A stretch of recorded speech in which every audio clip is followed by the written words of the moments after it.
Welcome. This is what's happening on the Sun today, the 15th of May 2011. 393 years ago this day, Johannes Kepler published confirmation of his third law of planetary motion, namely that the square of the orbital period is proportional to the cube of the semi-major axis of the orbit. The Sun has remained very quiet for the last 24 hours.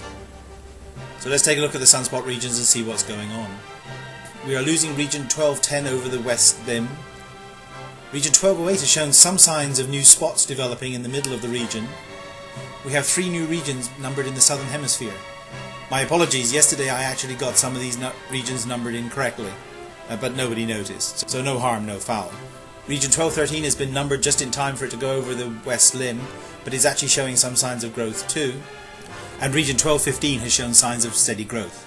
If we thought yesterday's X-ray plot was quiet, we should take a look at today's.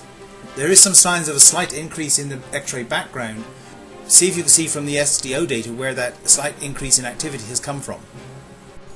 If you look at the coronal movie, I think you'll see that it's a combination of increased activity in existing regions, namely 1208 and 1213, and new emission coming over the east limb. In the equivalent 48-hour white light and magnetic movies, you can see the development in regions 1208 and 1214. In the helium 304 movie, we see a very rapid ejection off of the northeast limb there, followed by a much slower one a little bit later. There. From the SOHO LASCO data, we don't see very much activity going on in terms of coronal mass ejection. In the large C3 field of view, we see the remnants of yesterday's coronal mass ejection travelling out into interplanetary space. In geospace, we see that the solar wind has increased its temperature, its density, and its speed significantly over the last 24 hours. And according to NOAA, this is due to the presence of a large coronal hole. Even so, the auroral zone is fairly quiet and the KP index is only varying between 0 and 2. So in summary then, the sunspot number has increased to 64, which again shows how useless the sunspot number is in terms of activity. It's more than doubled while solar activity has actually fallen. The X-ray background has remained at B1. The intensity of the radio sun has dropped to 91 solar flux units. Meanwhile, the solar wind speed has increased to 465 km per second, and the KP index is still rated as quiet. Or under the influence of the increased solar wind speed, that may increase over the next few days.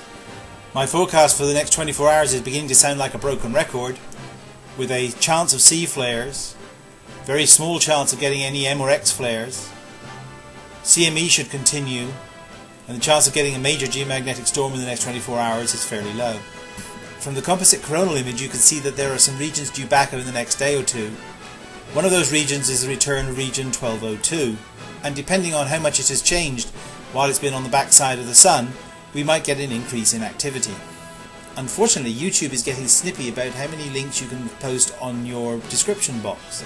So the best thing to do if you want to see previous editions of the Sun today is to go to my channel and look them up. In that same list of posted videos, I have a series of videos about global warming which you might find interesting too. So that's it for today. Keep safe. Bye for now.